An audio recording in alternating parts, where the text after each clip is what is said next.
सभी को नमस्कार। मेरा सौभाग्य है कि मैं इंट्रोड्यूस करा रहा हूँ शरद सूर्यवंशी जी को, जिन्होंने जो मुझे बहुत बेहतरीन लगा है बायोडेटा में, शायद फर्स्ट टाइम मेरी इनसे मुलाकात हुई। ये सिर्फ बीकॉम करने के बाद ही come to this course BPEd MPEd and all this degree up to PhD. और उसके साथ साथ जब मैं वहां बैठा था तो मैं पूछ रहा था कौन से सूर्यवंशी सर, तो जब इन्होंने बताया कि ये सूर्यवंशी सर है, एक बार तालियां लगाने। इंटरनेशनल है क्रॉस कंट्री के अंदर, उन्होंने हिंदुस्तान को क्रॉस कंट्री में रिप्रेजेंट किया है। और यकीन मानना, दौड़ना सबसे मुश्किल होता है, हर कदम पे अपने आप से संघर्ष होता है। क्रॉस कंट्री दौड़ना इतना आसान काम नहीं होता। तो when I was going through his achievements, he was a director sports and physical education of RTM University Nagpur. उसके साथ साथ ये एक्स प्रिंसिपल रहे SSM महिला महाविद्यालय करोड़ी के। उसके साथ साथ इनका एक्सपीरियंस था पीजी लेवल का 12 साल का है, यूजी लेवल का 28 साल का है। और जैसे कि मैंने आप लोगों को बताया, ये 2 बार के नेशनल चैंपियन है, 5 बार के सिल्वर मेडलिस्ट है, 1 बार इनका ब्रॉन्ज मेडल है नेशनल चैंपियनशिप के लिए। इसके साथ साथ एग्जीक्यूटिव मेंबर है एथलेटिक्स फेडरेशन के। He was awarded with the best teacher award। उसके साथ साथ देखिए एक मल्टी डायमेंशनल पर्सनालिटी कैसी होती है। पढ़ाई में भी आप बेहतरीन हैं, खेल में भी बेहतरीन है। उसके साथ साथ आपके पास एनसीसी का सी सर्टिफिकेट भी है इनके पास।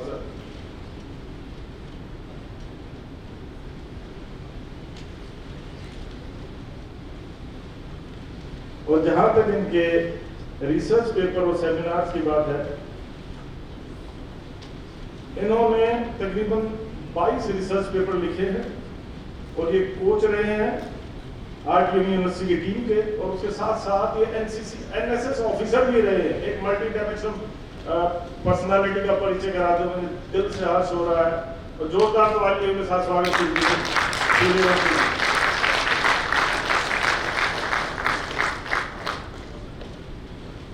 आप सभी को नमस्कार।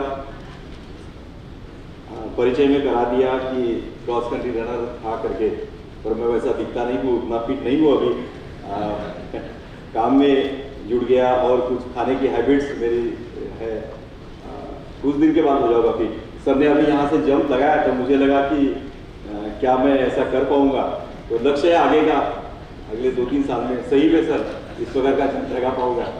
डॉक्टर राणा साहब भी क्रॉस कंट्री के रनर रह चुके हैं, तो लंबी दूरी तक हम दौड़ते हैं, लंबे दूर तक सहन कर सकते हैं और लंबे समय तक अपने आप को सस्टेन कर सकते हैं। तो मुझे लगता है कि सक्सेस हमको निश्चित रूप से मिलेगी, मुझे तो पक्का मिलेगी। आज मेरा जो विषय है ओलंपिक शिक्षा था, उसके मूल्य। जब हमारा एक वर्चुअल मीटिंग हुआ, उसमें विषयों का जब बंटवारा हुआ तो मुझे 2 विषयों पे बोलने की बड़ी चाव थी। एक तो सर ने अभी जो लिया स्पोर्ट्स फॉर ऑल, और दूसरा ये ओलंपिक का जो विषय है।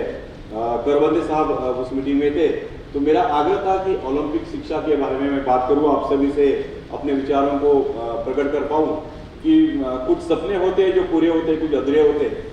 उसमें का एक अधूरा सपना मेरा ओलंपिक पार्टिसिपेशन का था, तो नहीं पूरा हो पाया। परंतु मैं समझता हूँ कि ओलंपिक्स के लिए मेडल लाने के लिए मैं अपने कुछ प्रयास कर पाऊँ, और उस दिशा में अभी काम चल रहा है।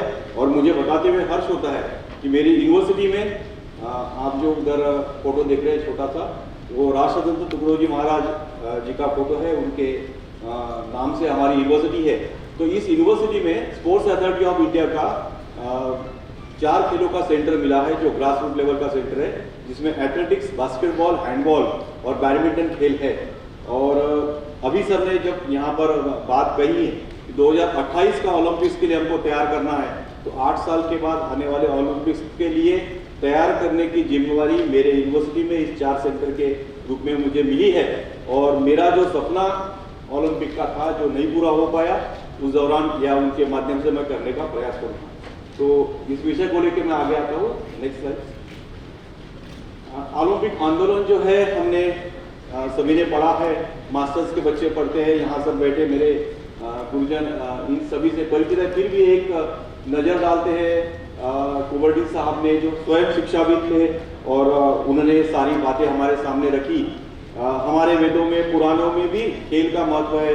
अभी सुबह से हम जो वक्ता सुन रहे हैं उन सभी के माध्यम से ये चीज़ सामने आई, परंतु मुझे लगता है कि कहीं ना कहीं हम लोग वो दुनिया के सामने रखने में थोड़े कम पड़े, और फिर कुबर्डन के रूप में फिर ओलंपिक्स हमारे सामने आया। और जैसा कि बार बार होता है कि विदेशों से आई हुई चीज़ों को हम ज़्यादा जल्दी एक्सेप्ट करते, वैसा एक्सेप्ट करके हम लोग आगे बढ़ते रहे। एनीवे, कुबर्डन साहब को इसका महत्व देना पड़ेगा या उनकी बातों को हमको सुनना पड़ेगा। ओलंपिक आंदोलन पे नजर डालते हैं। विश्व का सबसे बड़ा यह एक खेल महोत्सव होता है, जो कि काफी बड़ा जितना होता है उतना शिस्तबद्ध भी होता है, डिसिप्लिन। यह खेल सम्मेलन होता है, खेल महोत्सव होता है। दुनिया के हर खिलाड़ी की एक चाह होती है कि वो ओलंपिक में अपना पार्टिसिपेशन दे, अपने परफॉर्म को कर पाए और मेडल तक पहुंचने का प्रयास करे। 5 सभी महाद्वीपों की यहाँ सहभागिता होती है। दुनिया के सभी कंट्री से लोग यहाँ आने का प्रयास करते हैं, उसे क्वालिफाइंग मार्क्स को पूरा करने का यहाँ प्रयास करते हैं। ओलंपिक आंदोलन का प्रतीक ये 5 जो रिंग्स हम देखते हैं, जो अपने आप में एक में सम्मिलित हुए हैं, 5 महाद्वीपों का वो प्रतिनिधित्व करते हैं। उसके कलर्स भी हमने देखा है। नीचे में जो ओलंपिक्स होते हैं, समर ओलंपिक्स जो हम रेगुलर ओलंपिक्स जिसको कहते हैं, विंटर ओलंपिक्स जिसमें हमारा पार्टिसिपेशन रहता है, और अभी सर ने प्रेजेंटेशन में कहा कि हमारा उसमें मेडल्स नहीं है परंतु हम लोग उसके करीब है। उसके बाद पैरा ओलंपिक्स जिसमें हमारी सहभागिता होती है। इस वर्ष मिस टोक्यो ओलंपिक्स में भी काफ़ी अच्छे मेडल्स हमें मिले हैं। तो ये 3 ओलंपिक्स की धाराएं हम कहते हैं। और सुबह के समय में जब यहाँ परिचय हो रहा था, एक नया भी विषय सामने आया, विशेष ओलंपिक या स्पेशल ओलंपिक के रूप में भी अभी कुछ मान्यताएं चल रही है। इन सब के साथ साथ में एक और महत्वपूर्ण बात इस ओलंपिक आंदोलन में होती है, वो होता है ओलंपिक विलेज, जिसका बड़ा अट्रैक्शन होता है। दुनिया के आए सभी महान खिलाड़ी जो ओलंपिक्स में परफॉर्म करते हैं या पहली बार ओलंपिक में हिस्सा लेते हैं, वे सारे ओलंपिक विलेज में रहते हैं। कोई भी एथलीट चाहे सुरक्षा के कारणों से हो या डिसिप्लिन का एक हिस्सा हो, वे सभी ओलंपिक विलेज में रहते हैं। एक छत के नीचे सभी खिलाड़ी इसमें रहते हैं, पार्टिसिपेट करते हैं।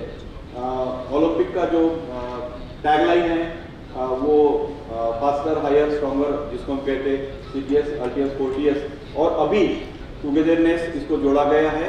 हम साथ है यह एक विषय लेकर भी हम लोग आगे बढ़ रहे हैं। Next slide. ओलंपिक आंदोलन के जो मूल्य है या जो धाराएं है मैं आपके सामने रखना चाहूँगा। पहला हम देखते हैं कि संस्कृति और शिक्षा के साथ खेल का सम्मिश्रण करना यह ओलंपिक खेलों का मुख्य विचारधारा है। हालांकि ओलंपिक्स में मेडल लेना हम चाहते हैं कि जब भी ओलंपिक्स मूवमेंट की बात आती है, ओलंपिक्स की बात आती है, तो ओलंपिक्स की मेडल टैली के ऊपर हमारा फोकस होता है। या हमारे भारतवर्ष में खास करके हम जब भी ओलंपिक्स की बात करते हैं तो ओलंपिक्स मेडल्स की बात करते हैं, परंतु ओलंपिक्स में क्या सिर्फ मेडल्स मिलाना या ओलंपिक मूवमेंट है उसका जो उपयोगिता है वह सिर्फ मेडल तक ही सीमित है? तो मुझे लगता है ऐसा नहीं है। उसके और भी पहलू है जो आपके सामने रखना चाहता हूँ।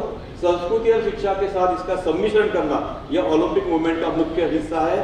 खेल और शिक्षा दोनों को एक साथ जोड़ना और फिर लोगों को आगे ले जाना। इसमें और एक शब्द है संस्कृति। अलग अलग कल्चर अपने अपने देशों का होता है, अपने अपने कम्युनिटी का होता है, उसको लेकर आगे बढ़ना इसमें मुख्य उद्देश्य होता है। उद्घाटन और समापन समारोह जो होता है उसमें हम देखते हैं कि जब भी ओलंपिक्स होता है एक बड़ा इनॉग्रेशन सेरेमनी होता है, कंक्लूडिंग सेरेमनी होता है, और उसमें देखते हैं कि जो देश उसको होस्ट करता है, जो कंट्री इसको होस्ट करती है, उनका कल्चर जो है वहाँ के अलग अलग फोक डांस के माध्यम से या अलग प्रतिभागियों के माध्यम से विश्व के सामने रखने का प्रयास करता है। तो ओलंपिक यह एक माध्यम है अपनी संस्कृति का परिचय पूरे विश्व को करा दे। नेक्स्ट पॉइंट है शारीरिक, मानसिक, सामाजिक या संवेगात्मक रूप से परिपूर्ण युवाओं की निर्माण हेतु शिक्षा प्रणाली का इस आंदोलन में समावेश किया गया है। एक परिपूर्ण व्यक्तित्व, एक परिपूर्ण युवा निर्माण करने का कार्य ओलंपिक आंदोलन का है। मेडल्स लेना एक हिस्सा है उसका, एक उसका ऑब्जेक्टिव हो सकता है, एक एम हो सकता है, परंतु मुख्य उद्देश्य जो है वो युवा जो है हमारा विश्व में जो युवा है उन सभी को mentally, physically, emotionally, socially fit करना, टफेस करना, यह हमारा ओलंपिक्स का उद्देश्य है। और अभी जो लेक्चर्स हुआ वही स्पोर्ट्स फॉर ऑल की संकल्पना, यह इसमें उसका मुख्य हिस्सा है। बीच वाला जो पार्ट देख रहे हैं हम लोग, उसमें लिखा है खेल के माध्यम से शांतिपूर्ण और बेहतर दुनिया के निर्माण में योगदान देना। ओलंपिक्स खेल का मुख्य उद्देश्य जो है, मुझे लगता है वो यहाँ प्रतिबिंबित होता है। शांतिपूर्ण और बेहतर दुनिया के लिए काम करना, यह ओलंपिक्स का मुख्य उद्देश्य है। आज हम देख रहे हैं कि अलग अलग देशों में क्या स्थिति चल रही है, आस पड़ोस के देशों में, हमारे यूरोपियन कंट्रीज में क्या चल रहा है, वह सब हम देख रहे हैं। तो इन सभी से बाहर आने के लिए मुझे लगता है ओलंपिक यह महत्वपूर्ण अपनी भूमिका निभाएगा, क्योंकि पहला ही पॉइंट है इसमें, वर्चस्व की प्रवृत्ति हर एक आदमी में होती है। हर एक व्यक्ति को लगता है कि मेरा वर्चस्व आगे वाले से बड़ा रहे।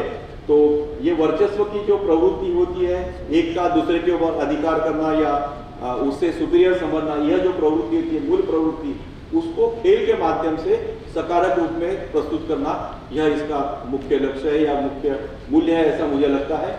क्योंकि अगर ये नहीं होगा, खेल के माध्यम से बाहर नहीं आएगा, तो दूसरे और चीजों के माध्यम से बाहर आता है, वो चाहे घर की नोकझोंक हो या फिर परिवार की झगड़े हो या फिर दो गुटों में झगड़ा हो या फिर दो देशों में झगड़ा हो।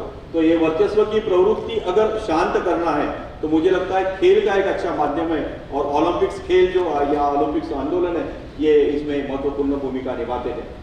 विभिन्न धर्म, संस्कृति और देशों को सद्भावना की डोर से बांधना, उनकी आर्थिक उन्नति के लिए प्रयास करना, पुरुष, महिला, गरीब, धनवान सभी को समान अवसर प्रदान करना। जब ओलंपिक्स खेल की शुरुआत हुई तो शुरू के हमने सभी ने पढ़ा हुआ है कि ओलंपिक्स जब शुरुआत हुई उस समय में कुछ तबके के लोग उसमें पार्टिसिपेट करते थे, कुछ समूहों के लोग पार्टिसिपेट करते थे। बाद में धीरे धीरे उसकी व्यापकता बढ़ती गई और दुनिया के सभी तबकों के, सभी हिस्सों के लोग जो है इसमें सम्मिलित होने लगे। उसमें पुरुष, महिला, यह भेदभाव भी इसमें खत्म हो गया। एक जमाना हुआ करता था कि जो मैराथन रेसेस है शायद वो ओलंपिक्स में नहीं होती थी। मुझे लगता है शायद मास्को ओलंपिक या उसके आसपास ही कई महिलाओं के लिए 42 किलोमीटर की दौड़ हुई है। उसके पहले ऐसा माना जाता था कि महिलाएं जो है 42 किलोमीटर दौड़ नहीं पाती है, परंतु बाद में 42 किलोमीटर भी आ गया। उसके बाद पोल वॉल्ट का जो इवेंट है वो महिलाओं के लिए नहीं हुआ करता था, बाद में शायद लॉस एंजलिस या उसके आसपास महिलाओं के लिए पोल वॉल्ट की भी जो प्रतियोगिता है वो शुरू हुई है।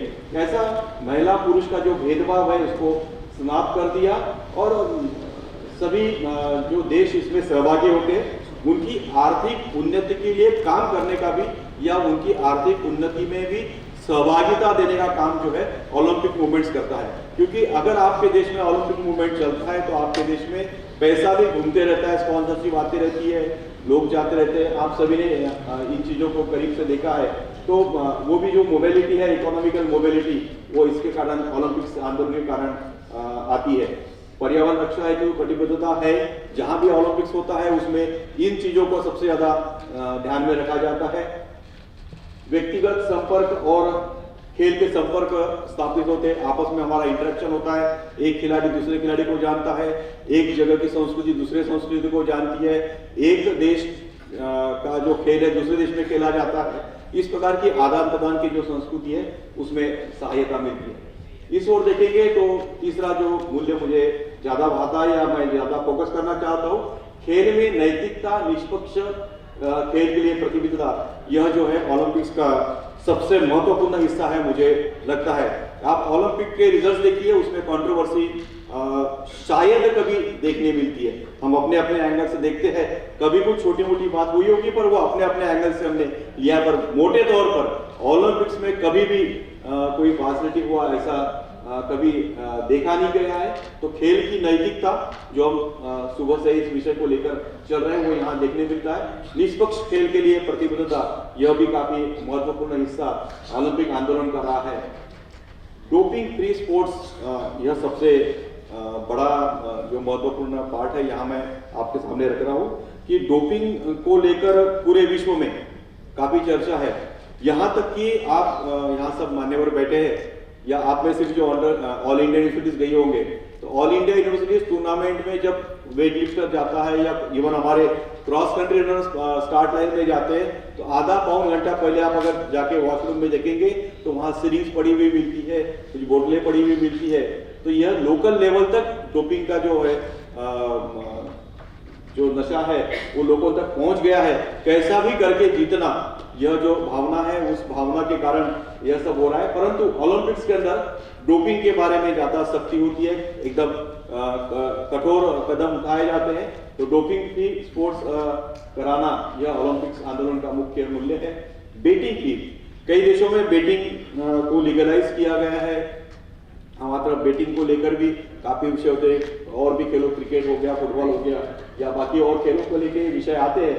परंतु ओलंपिक्स खेलों में कभी भी बेटिंग को लेकर कुछ विषय हुआ नहीं है। तो बेटिंग फ्री आयोजन यह भी महत्वपूर्ण विषय है।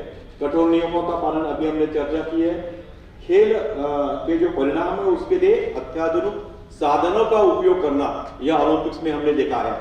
जैसा जैसा हम लोग ओलंपिक को आगे आगे बढ़ते देते हैं, पुराना ओलंपिक, उसके बाद आधुनिक ओलंपिक चालू हो गए, उसके बाद जब जब भी हम लोग आगे वाले ओलंपिक्स देखते हैं तो प्रत्येक ओलंपिक में नई नई तकनीकें, जहां हम लोग हमारे रिजल्ट्स को अपडेट करते हैं, जहां हमारे खेल की सरफेस को अपडेट करते हैं। पहले हम लोग ग्रास ट्रैक पर दौड़ते थे, फिर सिंडर ट्रैक आ गया, सिंडर से सिंथेटिक ट्रैक पर आ गए। ऐसा प्रत्येक खेलों में इस प्रकार से डेवलपमेंट हुई है और वो सारी डेवलपमेंट जो है वो ओलंपिक्स में हमको देखने मिलती है, या ओलंपिक्स में पहले होती है बाद में फिर नीचे तक हम लोग उसको लेके आते हैं। तो खेल में आधुनिक उपकरणों का उपयोग, आधुनिक साधनों का उपयोग, आधुनिक सरफेस खेल सुविधाओं का उपयोग जो है ओलंपिक के माध्यम से पूरे विश्व में जाता है। Next slide. ओलंपिक आंदोलन बढ़ना चाहिए, स्पोर्ट्स फॉर ऑल होना चाहिए। अभी साहब जी ने जो प्रेजेंटेशन दिया था उसमें भी उन्होंने स्पोर्ट्स फॉर ऑल विषय को लिया और कंक्लूड करते समय उन्होंने ओलंपिक्स विषय को लेकर कंक्लूड किया। तो उसी कड़ी में आगे बढ़ते हुए ओलंपिक्स मूवमेंट को हमको चलाना है। स्पोर्ट्स फॉर ऑल जितना स्ट्रांग रहेगा, सभी के लिए खेल सहभागिता, यह सिस्टम या यह जो हमारी धारणा है वो जितनी स्ट्रांग रहेगी उतने ओलंपिक्स के मेडल बढ़ेंगे। जिन देशों ने ओलंपिक्स में मेडल्स लिए हैं या जो कंट्रीज ओलंपिक्स में मेडल लेती है उसमें दो चीजें दिखती है। एक तो वो अत्याधुनिक है या फिर वो एडवांस कंट्री कही जाएगी, या फिर ऐसे देशों को मेडल मिलते हैं जहां स्पोर्ट्स फॉर ऑल ने सभी के लिए खेल, यह जो धारणा है या यह जो संकल्पना है जिस देशों में अच्छी होती है वहां पर मेडल्स की संख्या जो है, ओलंपिक्स मेडल की संख्या ज्यादा जाती है। मुझे लगता है एज अ प्लेयर हमको मेडल्स नहीं मिलने के कारण हम खूब चर्चा करते हैं कि हमारे तरफ इतने अच्छे धनुर्धर हुए हैं, रामायण से लेके महाभारत तक हम लोग अलग अलग पार्श्वभूमि में देते हैं, परंतु आज भी हम लोग जिन खेलों के उदाहरण दुनिया के सामने रखते उन खेलों में अभी तक हम लोग चाहे उतने मेडल्स ले नहीं पाए।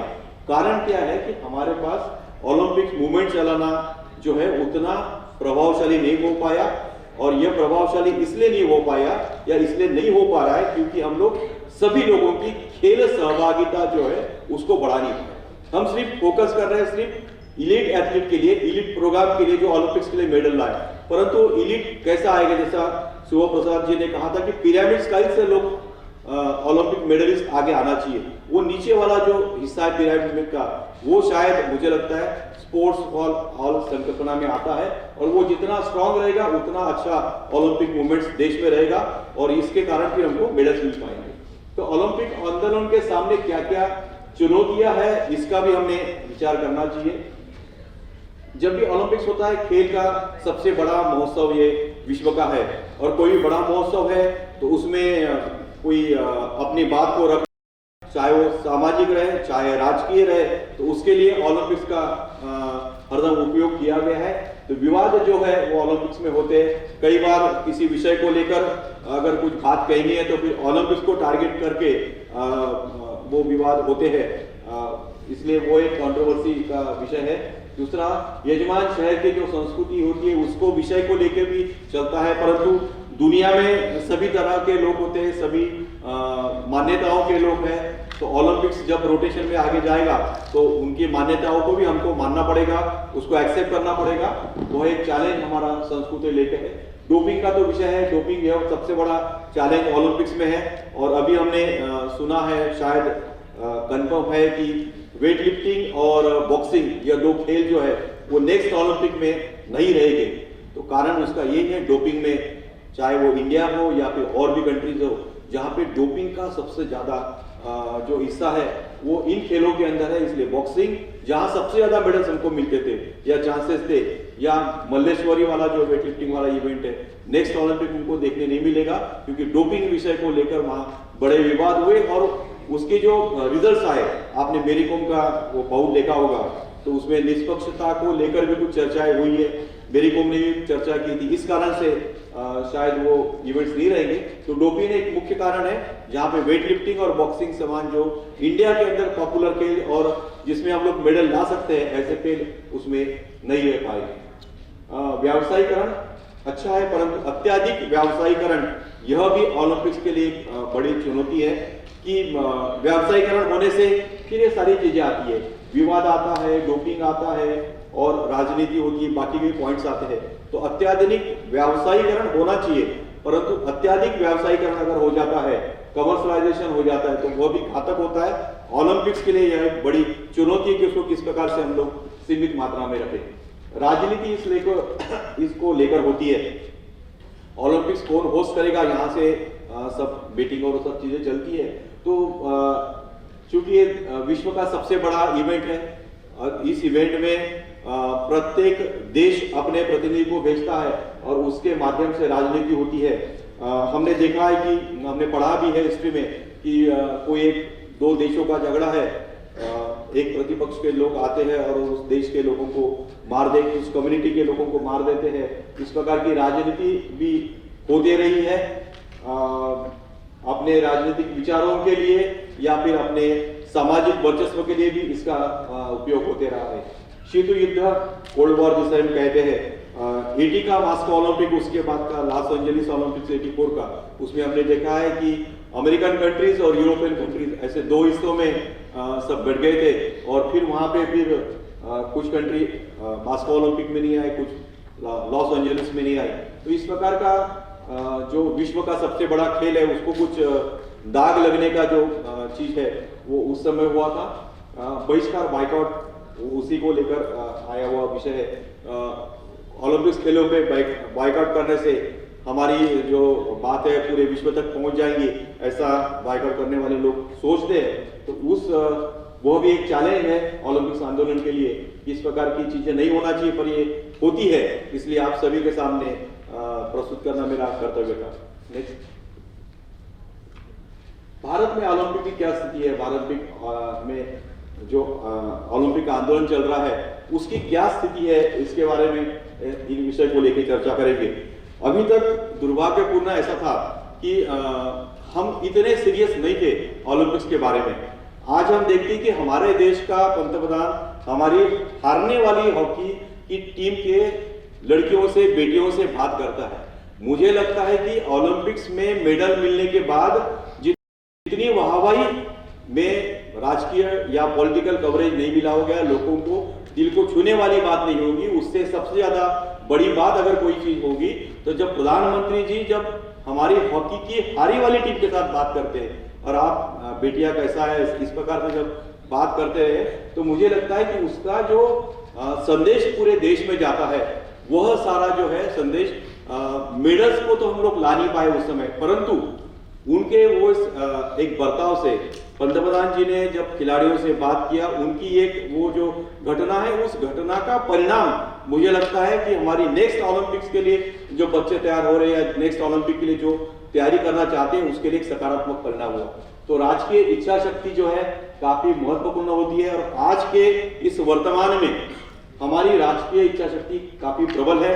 हम चाहते हैं कि ओलंपिक्स मूवमेंट इंडिया के अंदर बढ़े, हम चाहते हैं कि ओलंपिक्स में मेडल्स मिले, परंतु यह सब चाहने के साथ साथ उसके लिए सारा जो प्लानिंग लगता है, और जहां की हम लोग लोकशाही देश में रहते थे, हमारे तरफ जो सिस्टम चलता है वह लोकशाही माध्यम से चलता है, तो उस समय में राजकीय जो नेता होता है, राजकीय जो नेतृत्व होता है वो काफी महत्वपूर्ण होता है। उनकी सोच क्या है इसके ऊपर सारी मूवमेंट चलती है। तो आज हमारे पास एक सक्षम ऐसा राजकीय नेतृत्व है जो पूरे इस खेल के आंदोलन को और खास करके ओलंपिक आंदोलन को आगे बढ़ाएगा। तो राजकीय इच्छा शक्ति हमारे पास काफी अच्छी है। योजनाबद्ध कार्यक्रम की आवश्यकता होती है, सिर्फ विल पावर या सिर्फ प्लानिंग करके नहीं होता है। योजनाबद्ध कार्यक्रम मीन्स नीचे से ऊपर तक, ग्रास रूट लेवल से लेकर तो ओलंपिक्स की मेडल टैली तक। यानी आज हमारे देश में अगर हम देखे जाएंगे, मुझे बड़े गर्व के साथ यहाँ पर कहने का मौका मिल रहा है इस ओलंपिक आंदोलन के बारे में। कुछ साई के यहाँ पे हमारे कोचेस है बैठे हुए हैं, जब सुबह के सत्र में मालूम पड़ा। तो हमारे देश में आज 3 प्रकार का कार्य इस ओलंपिक मूवमेंट को आगे बढ़ाने के लिए या इस ओलंपिक्स के हमारा जो मिशन है उसके लिए है। एक तो हमारे पास है कि खिलाड़ियों को चुनना, हम लोग खिलाड़ियों को चुनते हैं, उनको इंफ्रास्ट्रक्चर देते हैं और उसके बाद उनको मेडल के पास तक लेके जाना। यह सारी सिस्टम जो है हमारे पास तैयार है। हमारे देश में साई के द्वारा यह सिस्टम खेलो इंडिया के माध्यम से ये पूरा हमारे देश में संचालित हो रहा है। स्कूल तथा महाविद्यालय स्तर पे योजना होना जरूरी है। अभी साहब जी जब बात कर रहे थे स्पोर्ट्स फॉर ऑल की, तो उसमें स्कूल और महाविद्यालय स्तर की जो योजना है यह काफी महत्वपूर्ण है। स्कूल और कॉलेज में जितना अच्छा स्पोर्ट्स होगा, जितना अच्छा फिजिकल का वातावरण होगा, जितना अच्छा स्पोर्ट्स इंफ्रास्ट्रक्चर होगा, उतना ही अच्छा हमारा ओलंपिक्स का परफॉर्मेंस होगा। इसलिए स्कूल और कॉलेज स्तर पर यह योजना होना चाहिए। हमारे देश में यह मुझे लगता है कि सबसे बड़ा स्ट्रॉन्ग पॉइंट है। आज हमारे पूरे देश में हर स्कूल में फिजिकल एजुकेशन टीचर है या उसकी व्यवस्था है, हर स्कूल में मैदान है, हर कॉलेज में अंदर मैदान है, तो वहाँ स्पोर्ट्स टीचर है, कोचेस की योजना है। इतना ही नहीं तो महाराष्ट्र में एक पैटर्न है, शायद और भी देशों में हो, और भी राज्यों में होगा कि महाराष्ट्र के अंदर हमारा एक स्पोर्ट्स का स्टेट लेवल का बड़ा संकुल है जो बालेवाड़ी पुणे में है। उसके बाद डिविजनल स्पोर्ट्स कॉम्प्लेक्स है, उसके बाद डिस्ट्रिक्ट स्पोर्ट्स कॉम्प्लेक्स है और उसके बाद नीचे में तालुका स्पोर्ट्स कॉम्प्लेक्स है। मुझे लगता है इस प्रकार की जो स्टेप्स है इंफ्रास्ट्रक्चर डेवलपमेंट की वो होना चाहिए और वो हमारे देश में आज अभी चल रहा है। इस ओलंपिक आंदोलन के लिए या ओलंपिक मूवमेंट के लिए जो चीज चलती है वो हमारे देश में आज हो रही है। उसके बाद का पॉइंट है खिलाड़ियों की चयन प्रक्रिया।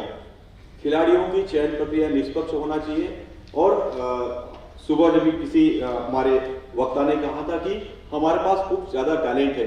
राणा साहब ने भी जिक्र किया था गढ़चिरौली डिस्ट्रिक्ट का, वहां पर नक्सलाइज लोग हैं जो शूटिंग करते हैं, वो देसी कट्टा होता है उससे मार देते। पुलिस से ज्यादा अच्छा उनका जो है एम रहता है, इतने तंदुरुस्ती से वो शूटिंग करते हैं। तो वहां पर आदिवासी इलाका है, अच्छे शूटर्स वहां पर मिल सकते हैं, वहां अच्छे आर्चर मिल सकते हैं। यह सिद्धता एक और भी इस बात को लेकर कहूंगा कि उसी गढ़चिरौली जिले का जिन्हें राणा साहब ने जिक्र किया था, वहां से हमारे 8 जो खिलाड़ी है या 8 हमारे जो युवा है यह एवरेस्ट पर जाकर, हमारे वहां पर लोकल एमपी है, मिनिस्टर भी थे सुधीर मुनगंटीवार जी, उनके प्रयास से उन्होंने कुछ ट्रेनिंग किया, कुछ लोग पकड़े या फिर उस क्षेत्र में एडवेंचर स्पोर्ट्स में काम करने वाले लोग पकड़े और उनको ट्रेनिंग देकर उन खिलाड़ियों को या उन जो 6 नवयुवा थे उसमें लड़कियां भी थी, उनको एवरेस्ट में वो जाकर आए। तो जो एवरेस्ट में जा सकता है वह आदमी ओलंपिक्स पे निश्चित रूप में पार्टिसिपेट कर सकता है, उतनी क्षमता रखता है। यहाँ जितने भी शिक्षाविद हैं वे मेरी इस भूमिका से अवगत रहेंगे या मुझे सहयोग करेंगे कि जो एवरेस्ट में चढ़कर आ सकता है, वहां झंडा लहरा सकता है, वो ओलंपिक्स के पोडियम में भी खड़ा हो सकता है। सिर्फ गलती हमारी ये होती कि हम उनकी चयन प्रक्रिया या उनको चयन प्रक्रिया में सम्मिलित करने में कहीं ना कहीं कम पड़ते हैं, जिसका जिक्र हमने अभी गढ़चिरौली डिस्ट्रिक्ट के लिए किया है। हमारे पड़ोस का ही जिला है पर इन सभी चीजों से अभी भी वो बाहर है। खेल सुविधा हमारे देश में सभी जगह बढ़ रही है अच्छी मात्रा में। पिछले 8-10 साल में आपने देखा होगा कि खेल की सुविधा हर एक गाँव में बढ़ रही है। हर एक छोटे छोटे गाँवों से अभी सभी तरह की व्यवस्थाएं वहां पर दिख रही है। प्रशिक्षण की जो सुविधा है वे सभी तरफ में साई के कोचेस हैं, कुछ जगह पे हमने बाकी जो सुविधा है ट्रेनिंग की विदेशों में प्रशिक्षण कराना वगैरह, ये भी सुविधाएं हमारे चल रही है। कुछ जगह पर ऐसा है कि जहां पर साई में कोचेस अवेलेबल नहीं है, उस जगह पर जो पूर्व राष्ट्रीय खिलाड़ी है या अंतर्राष्ट्रीय खिलाड़ी है उनको कोच के रूप में नियुक्त किया गया है। तो ऐसा भी हम लोग प्रशिक्षण सुविधाएं निर्माण कर सकते हैं जो चल रहा है हमारी तरफ। खेल बजट में भी हमारी तरफ बढ़ोतरी हुई है। आपने बजट देखा तो उसमें खेल के लिए बजट हरदम बढ़ते आ रहा है। विविध खेल संगठनों का सशक्तिकरण और नियंत्रण यह सबसे महत्वपूर्ण हिस्सा है। अलग अलग जगह पे कुछ खेल है जिसमें उनको मेडल्स अच्छे आ सकते हैं, परंतु वहां पर 2-3-4 संगठनाएं रहती है, तो उनको एकत्रीकरण करना, उनके ऊपर कंट्रोल करना, वो चल रहा है हमारे देश में, अभी ये काफी नियंत्रण में है। स्थानिक खेल महोत्सव का आयोजन भी काफी महत्वपूर्ण होता है लोकल लेवल पर। जैसा मैं एक उदाहरण देना चाहूंगा, नागपुर में मिनिस्टर है हमारे गडकरी साहब, आप सभी को जानते हैं, वो एक खासदार क्रीड़ा महोत्सव कराते हैं, एक बड़ा लोकल ओलंपिक जिसको हम कहेंगे कि ओलंपिक्स में जिस प्रकार से सांस्कृतिक कार्यक्रम होते हैं, जिस प्रकार से उसका ब्रांडिंग होता है, वो सारी चीजें वहां पर होती है। तो ऐसे खेल महोत्सव का आयोजन होना जरूरी है। ओलंपिक आंदोलन का प्रचार और प्रसार स्कूलों से लेकर तक कॉलेज तक होना चाहिए, यह एक विशेष है। नेक्स्ट, भारत में ओलंपिक आंदोलन की क्या चुनौतियां हैं इसके बारे में चर्चा करेंगे और बस 2 मिनट में इसको खत्म करेंगे। भारत में जो ओलंपिक आंदोलन है उसमें क्या क्या चुनौतियां होती है। स्थानिक स्तर पर राजकीय इच्छा शक्ति का अभाव। मोदी साहब ने कितना भी चाहा परंतु नीचे तक जो लोग हैं, जो ग्रास रूट में काम करते हैं, उनकी इच्छा शक्ति होना चाहिए। तो लोकल कारपोरेटर से लेके तो ऊपर मिनिस्टर तक सभी लोगों की अगर इच्छा शक्ति है तभी यह ओलंपिक आंदोलन जो भारत का वह सक्सेसफुल हो सकता है। दूसरा जो चीज है वो बार बार मुझे बड़ा वेदना देता है कि भारत में जितना भी जो ओलंपिक का मूवमेंट चलता है वो सारा का सारा गवर्नमेंट पर डिपेंड है। यहां पर लोक सहभागिता जो नेक्स्ट पॉइंट है उसका अभाव दिखता है कि और विदेशों में ऐसा नहीं है। हमारी तरफ एक तकरीबन आदत बन गई है, कुछ भी अच्छी चीजें आई या हमारे लिए कुछ भी चीजें हुई वो सब गवर्नमेंट के थ्रू हुए, गवर्नमेंट का ही काम है ये सब कराने का, ऐसा हमको लगता है। परंतु मुझे लगता है कि यह हमारे लिए एक ड्रॉबैक रहेगा। इसमें लोक सहभागिता जो है उसको बढ़ाना जरूरी है, वो अभाव हमारे पास आज भी है। देश में खेल के प्रति रुचि का अभाव, यह काफी महत्वपूर्ण चीज है। जब हम स्पोर्ट्स फॉर ऑल की बात करते हैं, ओलंपिक मूवमेंट की बात करते हैं, तो पेरेंट्स की रुचि भी खेल में होना चाहिए। नहीं तो बच्चों को क्या करते हैं, वो सेंटर में डालते हैं, स्पोर्ट्स हॉस्टल में डालते हैं और 9th में बच्चों को बराबर विड्रॉल कर देंगे। 10th और 12th के बाद उसका खेल बंद। लड़कियां जो हमारी बच्चियां होती है उनका भी 12th के बाद खेल बंद, ऐसा कई बार हुआ है। जबकि वो नेशनल मेडलिस्ट है, परंतु उसके जो कोचेस है उनको मालूम होगा कि वो पेरेंट्स उनको विड्रॉल कर देते हैं क्योंकि बोलते हैं कि खेल से कुछ आगे होगा नहीं, उनको पढ़ाई में आगे फिर वो डाइवर्ट करते हैं। तो वो भी एक हमारे पास चैलेंज है। खेल संगठनों पर अत्यधिक राजकीय प्रभाव। हमारी तरफ विदर्भ हॉकी एसोसिएशन है, करमंदे साहब जानते हैं वहां पर। तो विदर्भ हॉकी एसोसिएशन के बारे में पेपर में जब भी आता है तो 2 गुटों का झगड़ा यही आता है, ना किसी खिलाड़ी का नाम आता है, ना किसी कोच का नाम कभी पेपर में आया या कभी टीम कहीं जा रही इसके बारे में आया। तो राजकीय प्रभाव जो है ये खेल संगठन पे, वह मुझे लगता है कि ओलंपिक मूवमेंट के लिए एक बड़ा चैलेंज है। एक मैं उदाहरण देना चाहूंगा, मैं एथलीट्स को गुलाम करता हूं। एथलीट्स का प्रेसिडेंट हमारा आदिल सुमारी ऑल ओलंपियन, वाइस प्रेसिडेंट हमारी अंजू बॉबी जॉर्ज जो वर्ल्ड सिल्वर मेडलिस्ट है। जितने भी सिलेक्शन कमेटी है स्टेट और नेशनल की, सारे जगह ओलंपियन या इंटरनेशनल खिलाड़ी रहेंगे। इस प्रकार की योजना अगर सभी खेल संगठन में होगी तो मुझे लगता है कि काफी अच्छी बात होगी, पर वो हो नहीं पा रहा है, यह एक हमारे लिए ड्रॉबैक है। स्कूली शिक्षा में ओलंपिक आंदोलन का समावेश नहीं है। स्कूल में ओलंपिक्स ये कहीं पढ़ाया नहीं जाता है। जो कोच या टीचर या स्पोर्ट टीचर कभी उसका बात करता है, जिक्र करता है, तभी ये ओलंपिक आंदोलन के बारे में बात होती है। अदरवाइज स्कूल के अंदर ओलंपिक्स मूवमेंट के बारे में बताया नहीं जाता है। स्कूल के बच्चों को ओलंपिक मूवमेंट में पार्टिसिपेट करवाना, उनके दिमाग में ओलंपिक्स लाना वो जरूरी है, वो हो नहीं पा रहा है। तो स्कूल शिक्षा में आंदोलन नहीं होने के कारण थोड़ा ड्रॉबैक है। हमारे पूर्व ओलंपियन है, उनकी सहभागिता बढ़ाना चाहिए। हमारे पास जो टैलेंटेड है, जो ओलंपिक्स में जा चुके हैं, जिन्होंने ओलंपिक्स में हमारे देश को प्रतिनिधित्व किया है, उनको मेडल मिले नहीं मिले, परंतु ओलंपिक में सहभाग अपने आप में बड़ी महत्वपूर्ण बात होती है। तो ओलंपिक के जो सहभागी खिलाड़ी है उनकी सहभागिता ये पूरे हमारे ओलंपिक आंदोलन का जो सिनेरियो है देश के अंदर, उसमें काफी कम है। कुछ ही जगह पे है कि उनको सम्मिलित किया गया है। हमारे क्रीड़ा भारती के जो राष्ट्रीय अध्यक्ष है गोपाल सैनी जी, तो उनको राष्ट्रीय क्रीड़ा भारती का दायित्व दिया गया है। और भी एनजीओ जो है वो इस प्रकार की सेवाएं जो है ओलंपिक मेडल्स की ले सकते हैं, चाहे कोचिंग के लिए चाहे एडमिनिस्ट्रेशन के लिए, पर वो होता नहीं है, उसको बढ़ावा देना जरूरी है। और सबसे लास्ट में राणा साहब और बाकी तो क्रिकेट से यहाँ सम्मिलित है, परंतु क्रिकेट की लोकप्रियता जो है यह भी कभी न कभी ओलंपिक मूवमेंट्स पे थोड़ा हावी होती है। तो क्रिकेट तो हमारा देश में धर्म के रूप में हम मानते हैं, तो क्रिकेट तो बढ़े, क्रिकेट में हम लोग तो डोमिनेट करें, परंतु यह भी एक पार्ट है, क्योंकि स्पॉन्सरशिप को जब लेके चलती है तो लोकल लेवल पे रहे या राष्ट्रीय स्तर पर रहे, क्रिकेट की टूर्नामेंट को लेकर आप अगर कोई प्रपोजल लेकर जाते हैं तो उसको स्पॉन्सरशिप जल्दी मिलती है या ज़्यादा मिलती है, वहीं आप हॉकी कबड्डी का लेकर जाते हैं तो नहीं मिल पाती। तो ये थोड़ी ये चीज़ है। तो ये सारी चीज़ें हैं जो ओलंपिक्स आंदोलन के सामने एक चुनौती है भारत के अंदर। यहाँ इस शब्दों के साथ मैं कंक्लूड करता हूँ। आपके कुछ प्रश्न है तो बात हो सकती है।